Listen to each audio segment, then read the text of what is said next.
환영하고 축복합니다. 우리의 겉사람은 날마다 낡아지지만 우리의 속사람은 날마다 새로워질 줄 믿습니다. 그 은혜를 찬양하며 고백하는 은혜의 시간 되기를 간절히 소망하며 우리 시간 다 같이 찬양했습니다.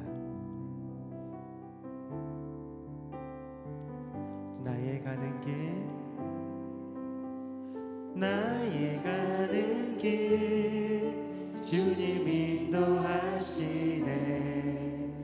그는 보이지 않아도 날 위해 일하시네. 주 나의 인도자 항상 함께 하시네. 사랑과 힘 베푸시며 인도하시네. 우리 한 번 더 나의 가는 길 주님 인도하시네.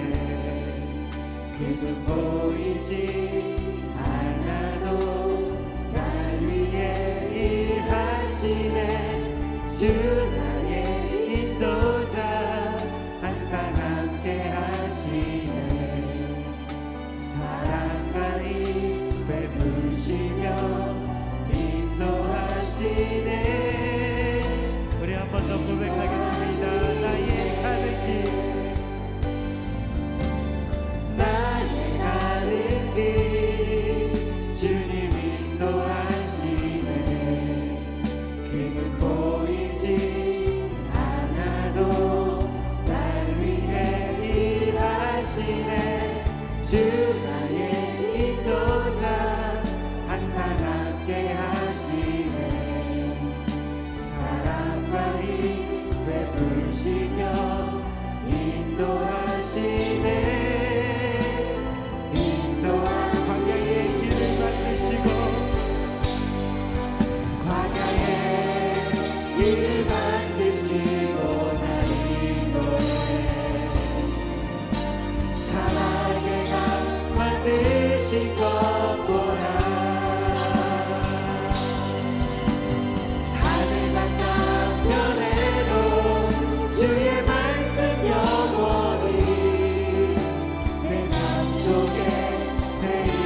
주께 우리의 소망 되신 주님께 감사와 영광의 박수 올려드리겠습니다.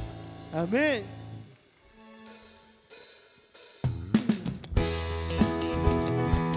우리 이 시간 힘차게 박수 치시면서 다 같이 찬양하도록 하겠습니다. 이 눈에 아무 증거 아니 배어도 이 눈에 아무 증거 아니 배어도 믿음만을 가지고서는 걸으며 이 귀에 아무 소리 아니 들려도 하나님의 약속 위에 서리라. 걸어가세 믿음 위에 서서 나가세 나가세 의심 버리고 걸어가세 믿음 위에 서서 눈과 귀에 아무 증거 없어도 이 눈에 보기에는 어떠하든지 이미 얻은 증거대로는 믿으며 이 맘에 의심 없이 살아갈 때에 우리 소원 주 안에서 이루리. 걸어가세 믿음 위에 서서 나가세 나가세 의심 버리고 걸어가세 믿음 위에 서서 눈과 귀에 아무 증거 없어도 주님의 거룩함을 두고 맹세한 주 하나님 아버지는 삶이구나. 그 귀한 모든 약속 믿는 자에게 늙지 못할 무슨 일이. 다 같이 걸어가세 걸어가세 믿음 위에 서서 나가세 나가세 의심 버리고 걸어가세 믿음 위에 서서 눈과 귀에 한 번 더 걸어가세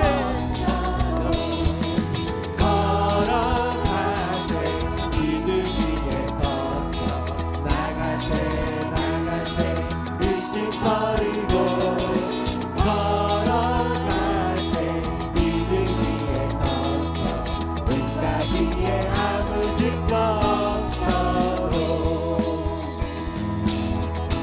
주와 같이 길 가는 것 주와 같이 길 가는 것 즐거운 일 아닌가. 우리 주님 걸어가신 발자취를 알겠네. 우리 이 시간 다같이 더 크게 박수 치시면서 찬양하도록 하겠습니다.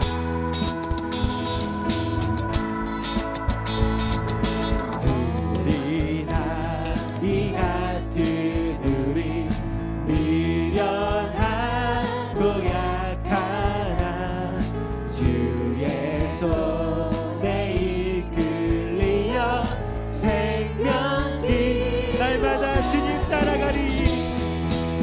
날마다 주님 따라가리. 한 걸음씩 또 한 걸음씩 주님 나와 영원히 함께 하시니 기쁨으로 걸어가리.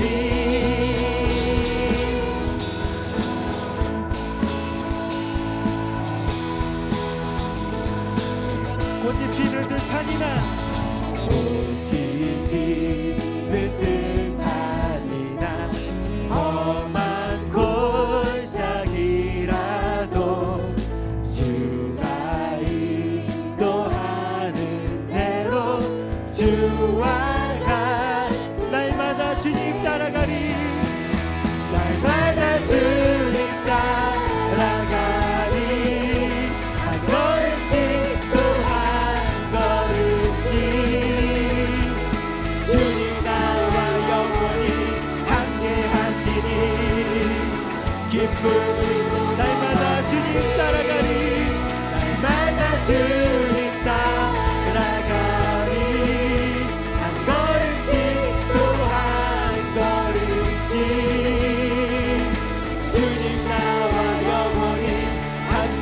주시니. 우리 한 번 더 고백하겠습니다. 날마다 주님 따라가리.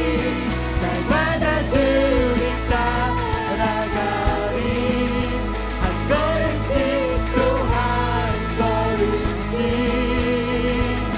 주님 나와 영원히 함께 하시니. 기쁨으로 걸어가리.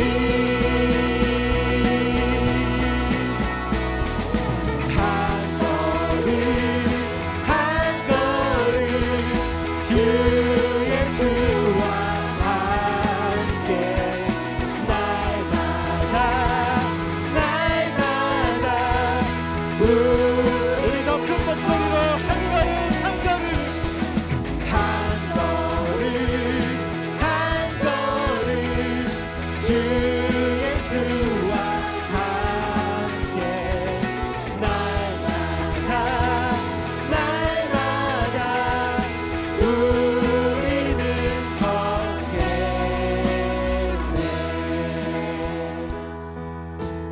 한 걸음 주 예수와 함께 날마다 날마다 우리 여러분들의 목소리로만 고백하겠습니다. 한 걸음 한 걸음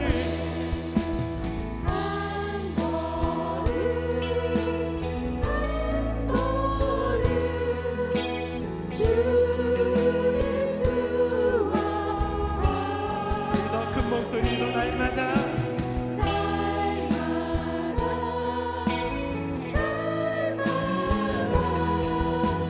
우리 다 같이 고백하겠습니다. 한 걸음 한 걸음 한 걸음 한 걸음 주 예수와 함께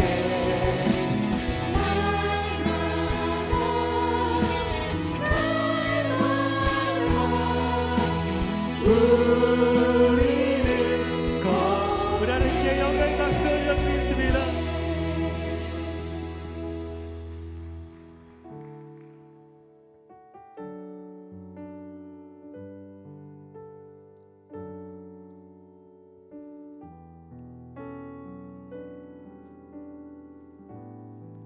화려하지 않아도 화려하지 않아도 정결하게 사는 삶 가진 것이 적어도 감사하며 사는 삶 내게 주신 작은 일 나눠주며 사는 삶 이것이 나의 삶의 행복. 한 번 더 화려하지 않아도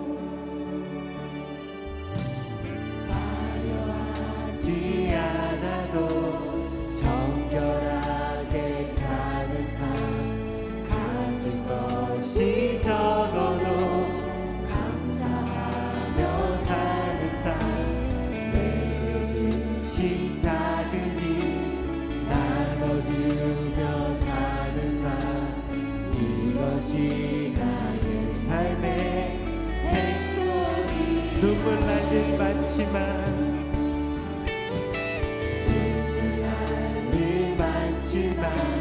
기도할 수 있는 것 억울한 일 많으나 주를 위해 찾는 것 비록 짧은 작은 삶 주 뜻대로 사는 것 이것이. 우리 가사를 생각하시면서 한 번 더 고백하겠습니다. 눈물 날 일 많지만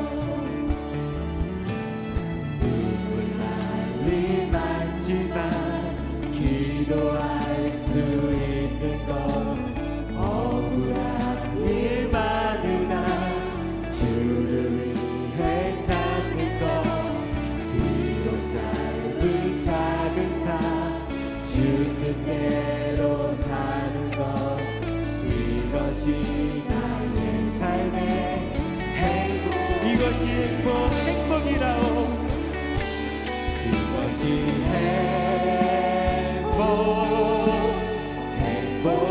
행복이라오. 세상이 알 수 없는 하나님 선물. 이것이 행복이라오. 하나님의 자녀로 살아가는 것. 이것이 행복. 화려하지 않아도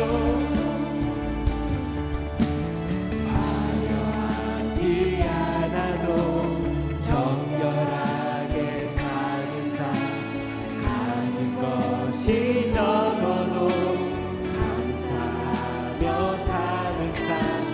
내게 주신 작은 일 나눠주며 사는 삶. 이것이 나의 삶의 행복. 눈물 날릴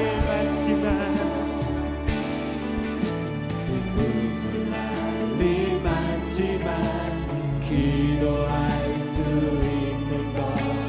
억울한 일 많으나 주를 위해 참는 것. 비록 짧은 삶 주 뜻대로 사는 것. 이것이 나의 삶의 행복. 이것이 행복이라오. 이것이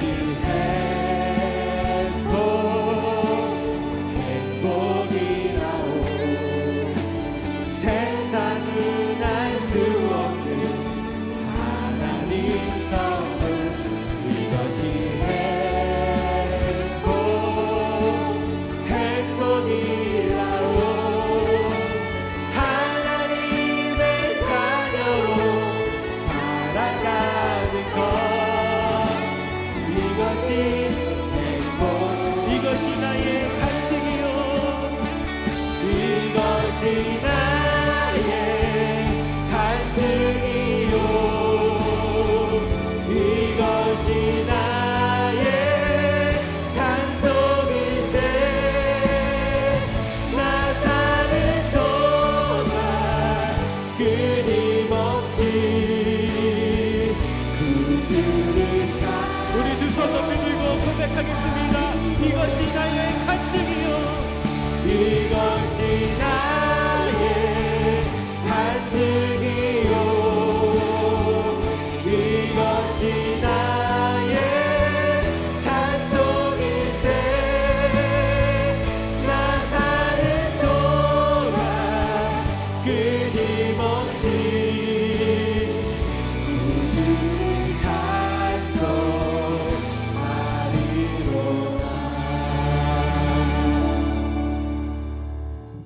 사도신경으로 신앙 고백 드리도록 하겠습니다. 전능하사 천지를 만드신 하나님 아버지를 내가 믿사오며 그 외아들 우리 주 예수 그리스도를 믿사오니 이는 성령으로 잉태하사 동정녀 마리아에게 나시고 본디오 빌라도에게 고난을 받으사 십자가에 못 박혀 죽으시고 장사한 지 사흘 만에 죽은 자 가운데서 다시 살아나시며 하늘에 오르사 전능하신 하나님 우편에 앉아 계시다가 거기로부터 산자와 죽은 자를 심판하러 오시리라. 성령을 믿사오며 거룩한 공교회와 성도가 서로 교통하는 것과 죄를 사하여 주시는 것과 몸이 다시 사는 것과 영원히 사는 것을 믿사옵나이다. 아멘.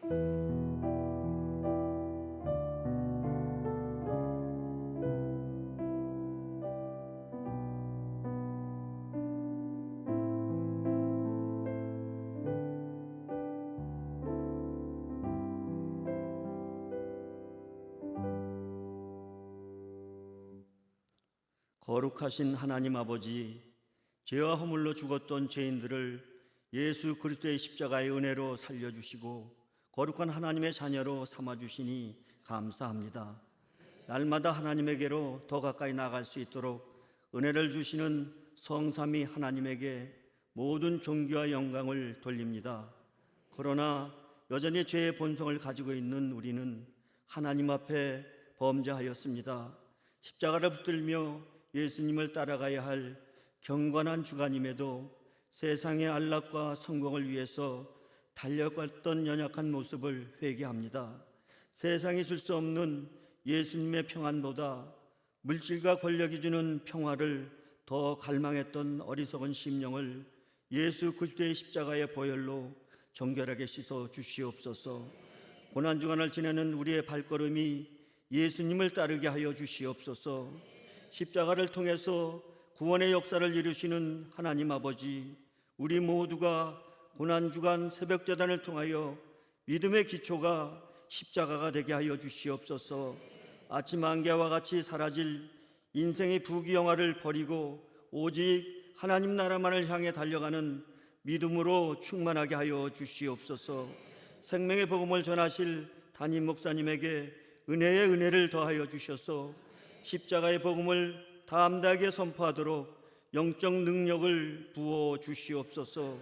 길이요 진리요 생명 되시는 예수님의 이름으로 기도드립니다. 아멘.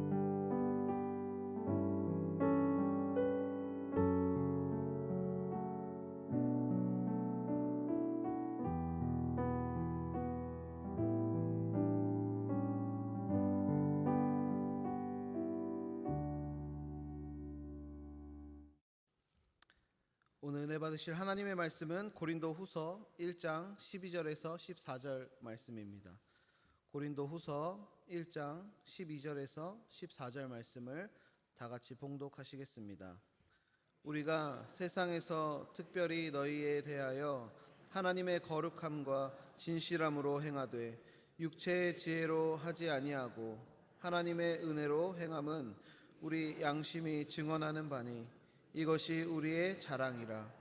오직 너희가 읽고 아는 것 외에 우리가 다른 것을 쓰지 아니하노니 너희가 완전히 알기를 내가 바라는 것은 너희가 우리를 부분적으로 알았으나 우리 주 예수의 날에는 너희가 우리의 자랑이 되고 우리가 너희의 자랑이 되는 것 그것이라. 아멘.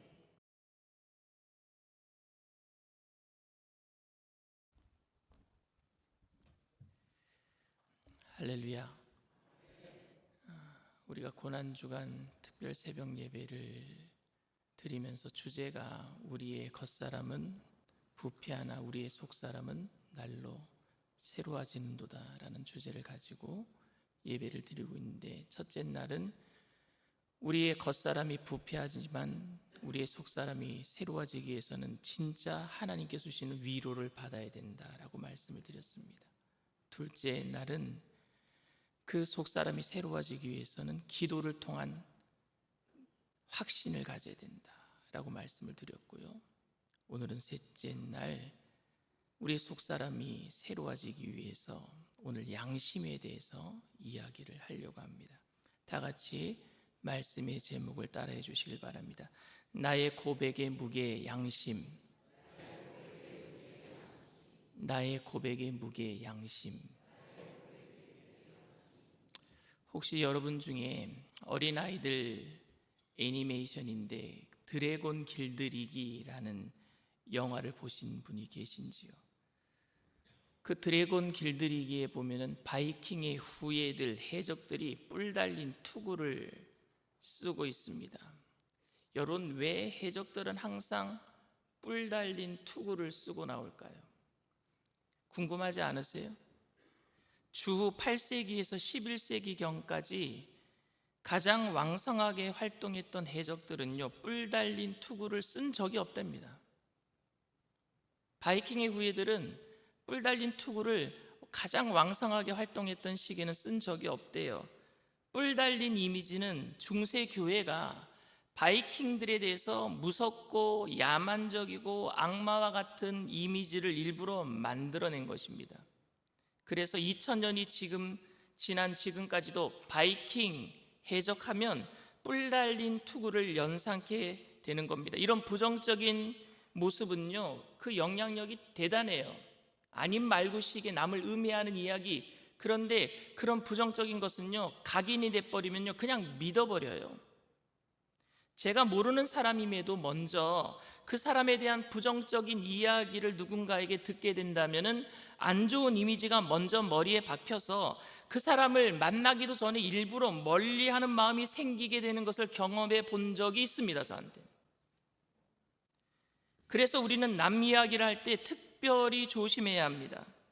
우리가 대수롭지 않게 말한 것이 그 사람을 평생 나쁜 이미지로 만들어버릴 수 있어요. 사람들이 깊은 마음의 상처를 받는 것은 자신이 잘못한 일이 없음에도 불구하고 억울하게 이렇게 누명을 쓰고 오해를 받을 때예요. 나는 그런 적이 없는데 누군가가 저 사람에게 내 얘기를 잘못 얘기해가지고 그 사람이 나를 이상하게 생각한단 말입니다. 만나보지도 않았는데 그것만큼 억울한 일이 없어요. 제가 드라마를 잘 안 보는 이유는 억울한 일을 당하고 있는 주인공이 오해가 언제 풀리는 줄 아십니까? 마지막 편에 가서 풀려요. 그러니까 답답해서 그걸 못 보겠어요. 시청자들은 주인공이 오해를 받고 있는 것을 뻔히 다 알고 있는데 배우들은 마치 모르는 것처럼 연기하고 있으니까 그 모습이 너무 답답해서 못 보겠단 말입니다. 고백 공동체로 불리는 교회에서 한 사람이 오해를 받고 매장당하는 일은 쉬울까요? 아니면 어려울까요?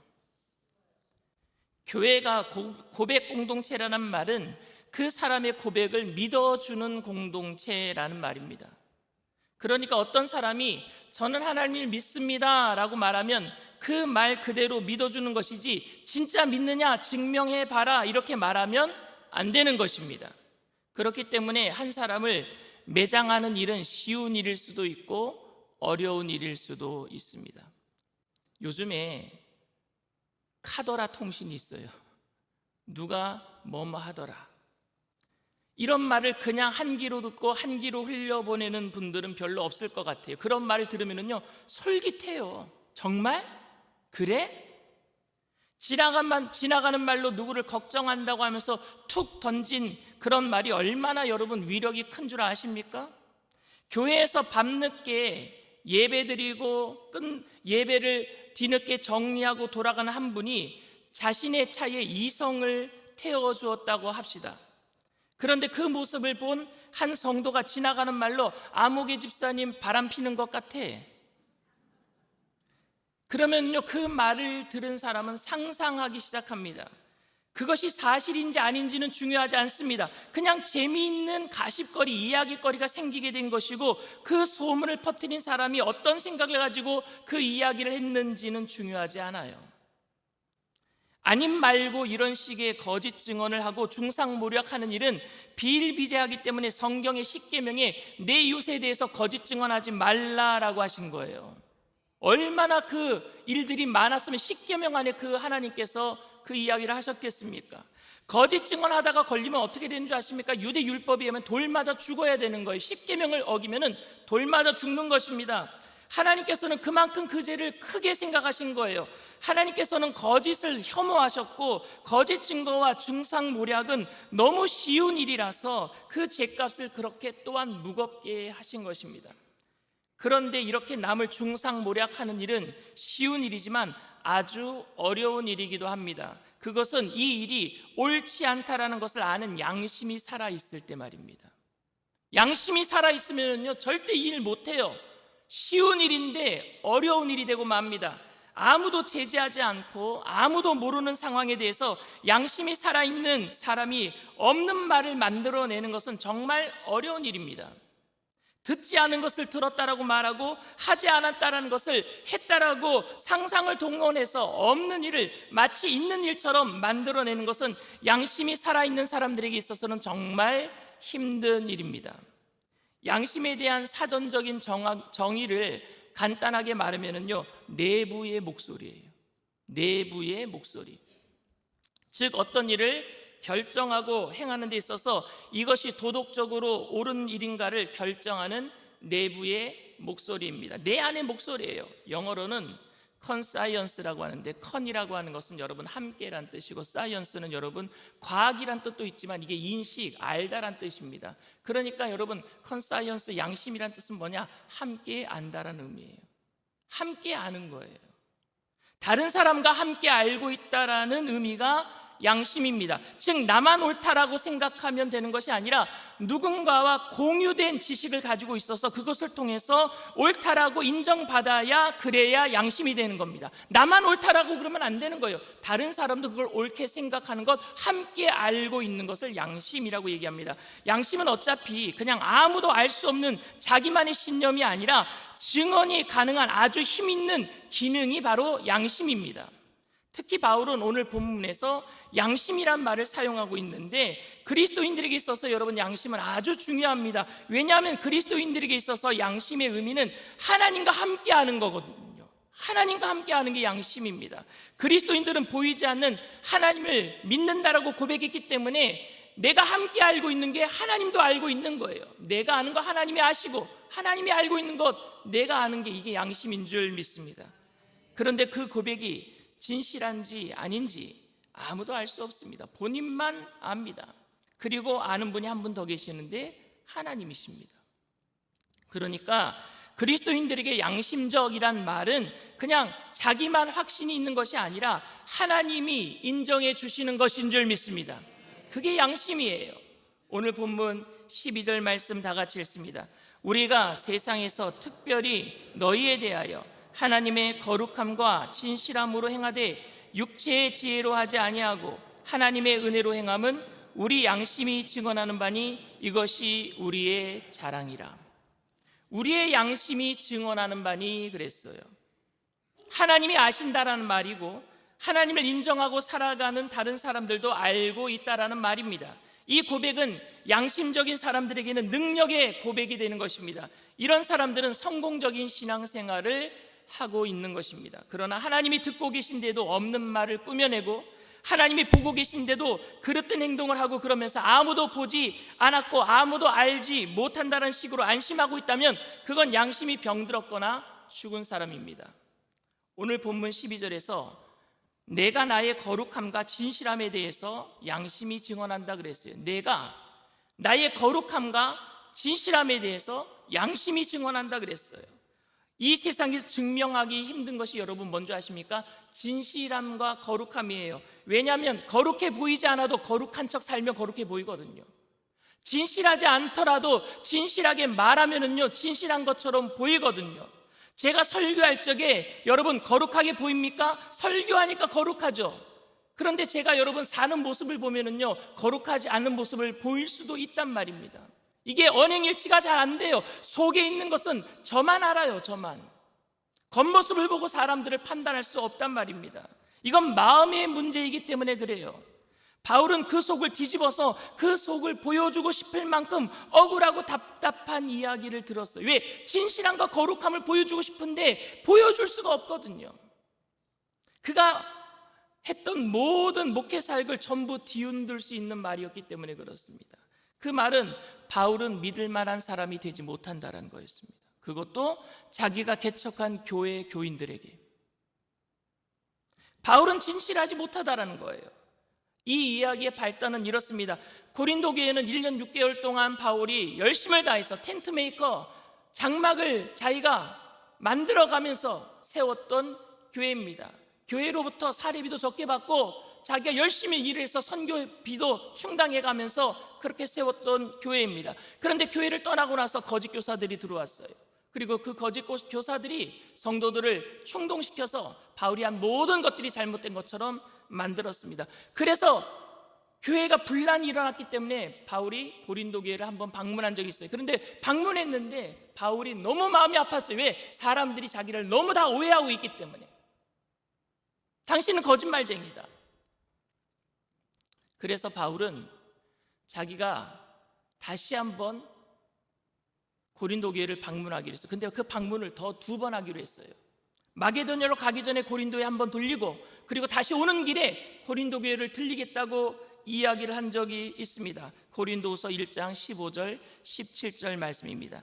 내가 이 확신을 가지고 너희로 2번 은혜를 얻게 하기 위하여 먼저 너희에게 이르렀다가 너희를 지나 마게도냐로 갔다가 다시 마게도냐에서 너희에게 가서 너희의 도움으로 유대로 가기를 계획하였으니 이렇게 계획할 때에 어찌 경솔히 하였으리요. 혹 계획하기를 육체를 따라 계획하여 예하면서 아니라 하는 일이 내게 있겠느냐. 내가 2번 가겠다. 마게도냐로 가기 전에 한번 들리고 다시 오는 길에 유대로 갈 때에 마게도냐에서 오는 길에 너희를 들리겠다. 2번 들리겠다. 근데 바울은 선교 일정을 바꿔야만 했습니다. 고린도 교회의 문제가 더 심각해졌다는 이야기를 들었기 때문입니다. 바울은 2번 가기로 한 것을 1번만 가기로 한 거예요. 바울은 1번만 가기로 한 교회의 그 이유는 고린도 교회에 대해서 자기의 감정이 너무나 화가 나 있었기 때문이에요. 성도들과 갈등이 너무나도 격해 있기 때문에, 감정이 격해 있을 때 사람을 만나잖아요. 그러면 화만 쏟아내게 돼 있어요. 그때는 좀 누그러뜨려야 돼. 한 10번 쳐야 돼. 하나, 둘, 셋, 넷. 화나면 여러분 세물하시길 바랍니다. 화날 때 사람 만나지 마세요. 바울도 지금 화났기 때문에 만나지 못하겠다는 거예요. 오히려 감정적으로 일을 처리할 수 있는 일이 아니라는 것을 알았기 때문입니다. 고린도후서 2장 1절에서 3절 말씀입니다. 내가 다시는 너희에게 근심 중에 나아가지 아니하기로 스스로 결심하였노니 내가 너희를 근심하게 한다면 내가 근심하게 한 자밖에 나를 기쁘게 할 자가 누구냐. 내가 이같이 쓴 것은 내가 갈 때에 마땅히 나를 기쁘게 할 자로부터 도리어 근심을 얻을까 염려하며 또 너희 모두에 대한 나의 기쁨이 너희 모두의 기쁨인 줄 확신함이로다. 내가 근심 중에 너희에게 나아가지 않기로 작정했다. 화났을 때는 내가 너희들 안 만나지 못하겠다. 왜? 그러다가 너희들에 대한 내가 기쁨을 얘기해야 되는데 내가 너에게 화를 쏟아놓으면은 결국에 이게 모든 것이 다 일이 그르쳐지지 않느냐, 이런 이야기를 하고 있는 거예요. 여러분, 사실 감정이 격해지면은 피하는 것이 지혜로운 경우들이 얼마든지 있습니다. 하지만 바울이 정말 2번 가기로 했다가 1번 가기로 결정한 것이 마음이 불편해서인지 아니면 피곤하고 보기 싫은 사람들을 일부러 피하기 위함인지 아무도 모르는 일이잖아요. 그래서 고린도 교인들은, 바울을 반대했던 사람들은 바울이 비겁하게 문제를 피한다라고 비난하기 시작했습니다. 오기로 해놓고 오지 않는 것을 보니까 바울은 거짓말장이다, 진실하지 못하다라고 했습니다. 말을 바꾸는 것을 보니까 이제까지 바울이 했던 모든 행동이 진실하지 못하다라고 말을 했던 것입니다. 그들은 처음부터 바울을 의심했어요. 그의 의도를 의심했습니다. 신뢰가 여러분 깨진 거예요. 여러분, 목회자와 성도들 간의 신뢰가 깨진 것입니다.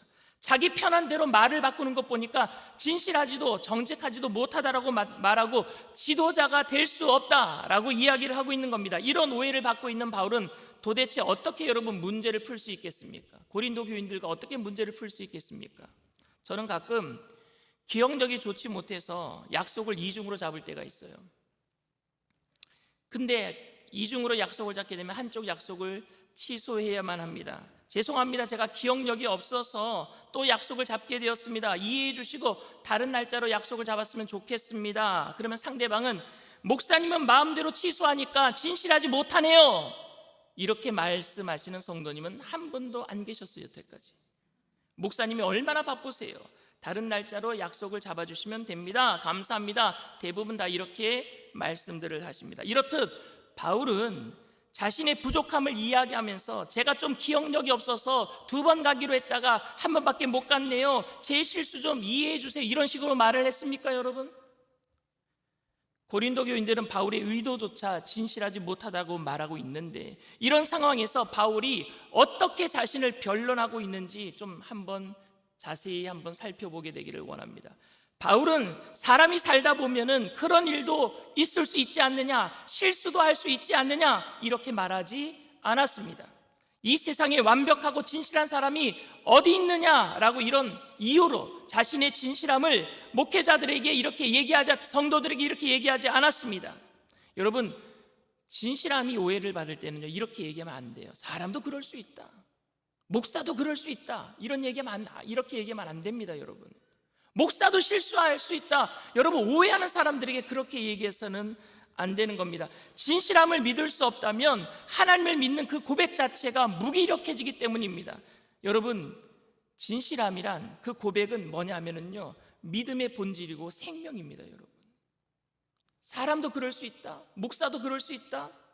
우리가 능력의 한계 때문에 어쩔 수 없이 일어나는 일에 대해서는 안타까워해야 되지만, 진실하지 못해서 자신의 거짓된 행동까지 죄인이라서 다 그런 것이다 라고 말해서는 안 된다는 얘기입니다. 그런 죄에 대해서 어드밴테이지를 줘서는 안 돼요, 여러분. 거기에 대해서 내 양심이 그렇게 얘기해서는 안 된다란 말입니다. 바울은 오늘 17절에 이렇게 얘기합니다. 17절 말씀 다 같이 읽습니다. 이렇게 계획할 때 어찌 경솔히 하였으리요? 혹 계획하기를 육체를 따라 계획하여 예 하면서 아니라 하는 일이 내게 있겠느냐. 증명할 수 있는 일은 아니지만 자신의 진실함을 말하고 싶었어요. 변명하지는 않았어요. 그런데 자기의 진짜 속에 있는 진실함을 말하고 싶었어요. 그리고 19절에 또 이렇게 이야기를 합니다. 19절 말씀 다 같이 읽습니다. 우리 곧 나와 실로아노와 디모데로 말미암아 너희 가운데 전파된 하나님의 아들 예수 그리스도는 예하고 아니라함이 되지 아니하셨으니 그에게는 예만 되었느니라. 이 말씀은 예수 그리스도 말씀에는 무조건 예 덮어놓고 아멘 순종해야 된다는 얘기가 아닙니다. 예수님의 말씀을 대언하고 있는 목사에게는 무조건 여러분들이 순종하고 예 하고 아멘 해야 된다는 말이 아닙니다. 아멘 못하면 불신앙을 표현하는 것이니까 교회의 뜻에는 무조건 아멘 해야 된다는 그런 말이 아닙니다. 바울은 오직 예수 그리스도를 믿음으로 구원받았다라고 줄기차게 전했어요. 율법의 행위가 아니라 오직 예수 안에 생명이 있다라고 전했던 그 복음이 자신의 진실하지 못한 행동으로 인해서 도전을 받을까 봐 겁이 났던 거예요. 내가 진실하지 못한 행동을 했기 때문에 내가 전한 하나님의 말씀까지 그들이 믿지 못할까 봐 겁이 났단 말입니다. 내가 전하는 하나님의 말씀이 내 진실하지 못한 행동 때문에 저 사람들에게 거짓말로 들릴까 봐 겁이 났단 말입니다. 진실한 복음까지 오해받을까 봐, 자신의 진실하지 못한 행동 때문에 진실한 복음까지 오해받을까 봐 겁이 났단 말입니다. 그래서 바울은 예수님에게는 예만 있다, 예수님은 진실하시다, 나는 예해놓고 아니라고 하는 그런 부족한 사람이지만 예수님은 예하고 한 번도 아니라 하신 적이 없으시다, 내가 전한 복음은 진실하다 라고 말하고 있는 줄 믿습니다. 바울의 의도를 의심하기 시작하면 바울이 지금까지 전한 설교를 다 의심할 수밖에 없는 것입니다. 바울은 이것을 가장 두렵게 생각하고 안타깝게 여겼던 것입니다. 사람들의 오해와 의심이 바울을 두렵게 한 것이 아니라 복음이 변질될까 봐, 훼손될까 봐 두려워했던 것입니다. 적어도 예수 믿는 사람들에게 양심이란 내가 아는 것과 하나님이 아는 것이 일치하는 것입니다. 그리스도에게 양심이란 결국은 하나님이 아십니다라는 말의 무게감이란 말입니다. 나는 진실하지 못해도 내가 전한 하나님은 진실하신데 내가 그렇기 때문에 지금 이렇게 얘기하는 것은 무게감이 있는 거예요. 양심은 무게감이에요. 내가 전한 하나님의 말씀에 대한, 내가 아는 것과 하나님이 아는 것에 대한 그 고백에 대한 무게감 말입니다. 하나님만이 아십니다. 하나님만이 아십니다. 그 고백에 여러분 무게감이 있습니까? 하나님이 아십니다. 하나님이 하셨습니다. 예수님이 날 위해 죽으셨습니다. 결국 이 말이 얼마나 무거운가, 그 무게가 그 양심이 말하고 있는 것이란 말입니다. 요즘 참을 수 없는 존재의 가벼움이란 표현이 있습니다. 원래 이 말은 밀라 쿤테라라고 하는 1984년 소설의 제목이기도 합니다. 저는 만약에 이 말을 패러디한다면은 오늘 교회에서 볼 수 있는, 그 현장에서 볼 수 있는 현상 중에 하나, 참을 수 없는 고백의 가벼움이라고 말씀드리고 싶습니다.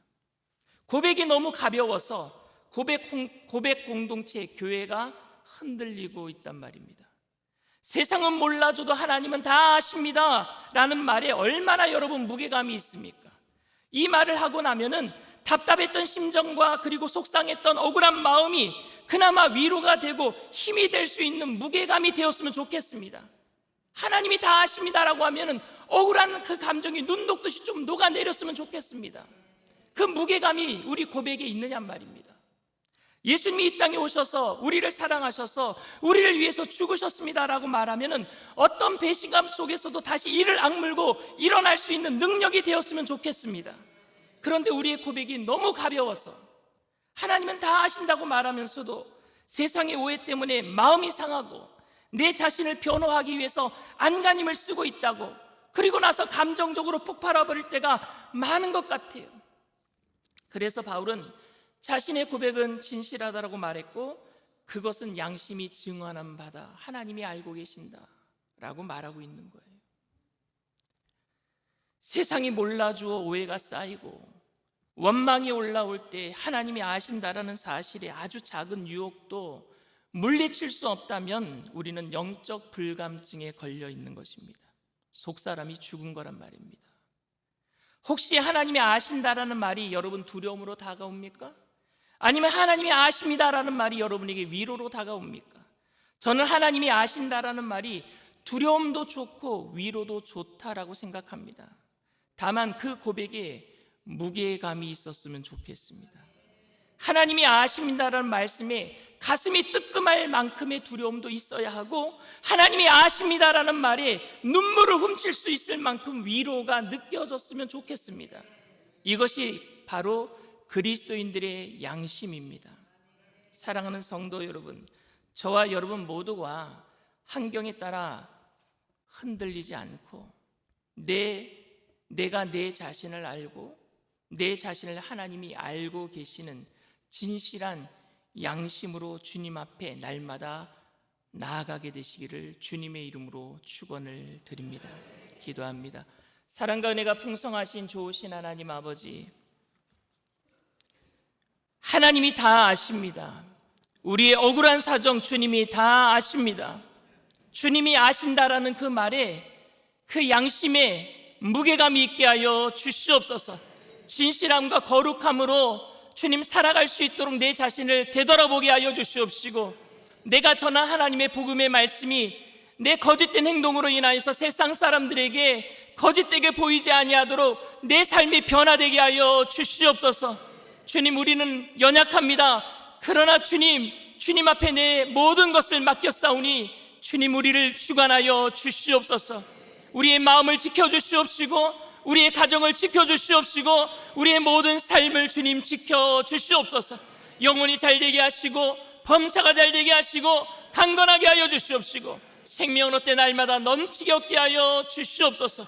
오늘도 기쁘고 감사함으로 정성껏 주님 앞에 귀한님을 드린 손길들마다 하나님 기뻐받아 주시옵시고, 귀한님을 씌워지는 곳에 그리스도의 향기 되게 하여 주시옵시고, 바치신 손길들마다 주님이 아시는 그 고백대로 살아갈 수 있도록 하늘의 신령한 복으로 땅의 기름진 복으로 눌러 건드려서 넘치도록 채워 주시옵소서.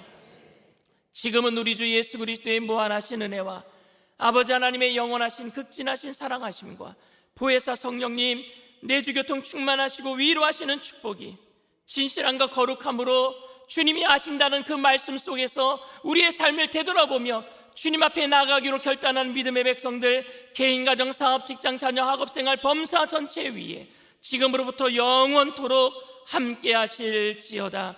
아멘. 할렐루야. 우리 주님 앞에 영광의 박수 올려드립니다. 주님만이 나를 아시네. 우리 찬양합시다.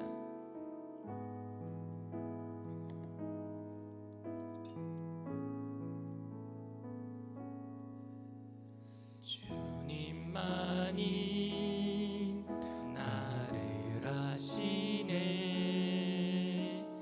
내 모든 삶 주가 만지시네. 주님 앞에 예배하는 이에게 그 은혜를 부어 주시리. 주님만이 나를 아시네. 주님만이 나를 아시네. 내 모든 삶 주가 만지시네. 주님 앞에 예배하는 이에게 그 은혜를 부어 주시니. 주님만이 온 땅의 소망, 주님만이 온 땅의 소망, 내 삶 속에 유일한 자랑이라. 주님 앞에 기도하는 이에게 그 은혜를 만왕의 왕 나를 기르시는 만왕의 왕 나를 기르시는 자요 내 모든 삶 주가 다스리시니 주님 뜻을 따르길 원하네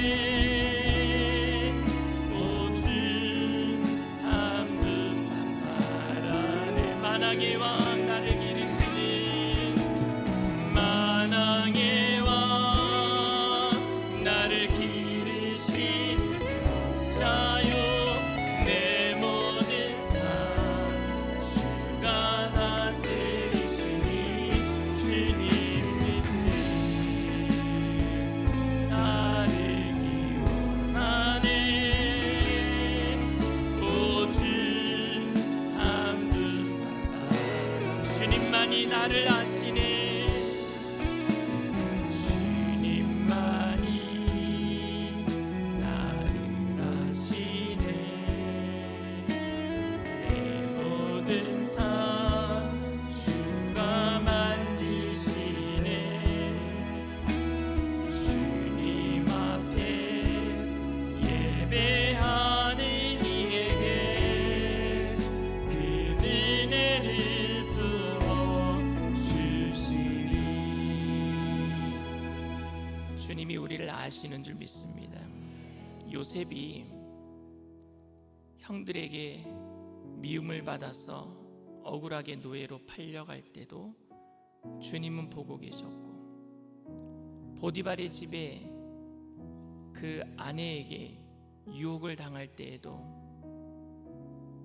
주님이 보고 계신다는 사실을 요셉은 알고 있었기에 그 부인 앞에서 이런 얘기를 합니다. 내가 어떻게 하나님 앞에서 득죄하리요. 이게 양심이에요.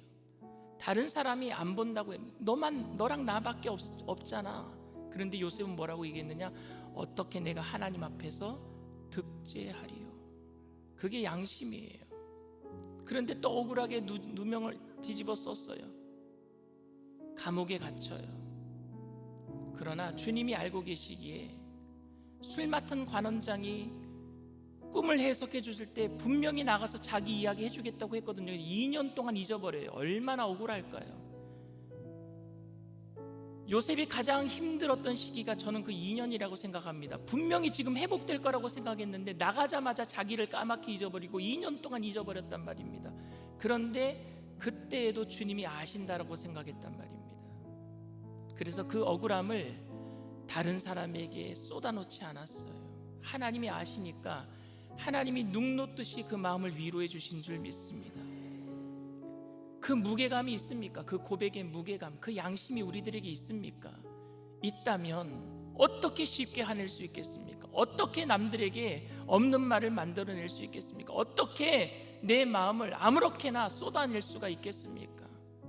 그 고백의 무게감이 우리 교회에 넘치게 되기를 원합니다. 저 사람은 정말 믿을만 하구나. 저 사람이 믿는 하나님은 정말 믿을만 하구나. 그 고백의 무게감을 오늘 이 시간 우리가 주님 성령의 충만함으로 가지게 하여 주시옵소서. 우리 이 시간 주님 세 번 부르고 통성으로 간절히 기도합니다.